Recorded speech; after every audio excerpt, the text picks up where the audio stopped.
Kita beralih ke informasi lainnya, Saudara. Pemerintah tidak ragu memblokir atau menutup situs game online Roblox jika memang banyak kekerasan dalam game itu.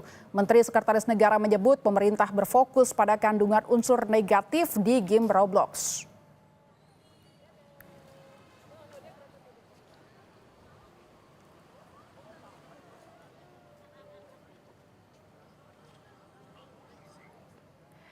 Perhatian pemerintah bukan pada aplikasi Roblox, tapi dampak negatif yang dihasilkan dari permainan Roblox.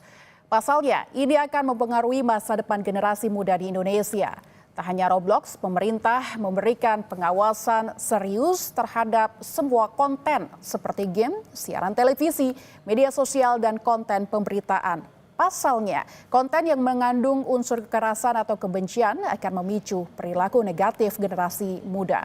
Istana memastikan sudah meminta Kementerian Komdigi mengevaluasi game Roblox.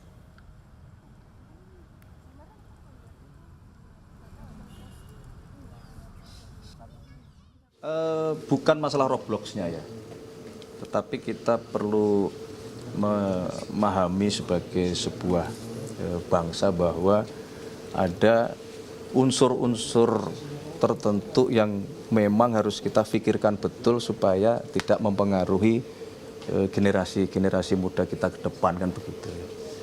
Nah, misalnya unsur-unsur yang mengandung apapun itu bentuknya, mau games, mau siaran di televisi, mau pemberitaan, ya, mau melalui media mainstream maupun melalui media sosial, memang ini menjadi keresahan kita bersama-sama bahwa konten-konten yang muncul di situ, ya, kita harus betul-betul mencoba mengurangi hal-hal yang itu bisa menumbuhkan sesuatu yang kurang baik bagi yang menonton, terutama bagi generasi muda kita. Dulu ya, tidak hanya game Roblox, apapun itu. Berarti nanti apakah akan dilakukan pemblokiran terhadap game tersebut atau gimana gitu, Mas? Ya kalau memang kita merasa sudah melewati batas, ya, apa yang ditampilkan di situ mempengaruhi perilaku dari adik-adik kita, ya tidak menutup kemungkinan kita mau melindungi generasi kita, nggak ragu-ragu juga kita.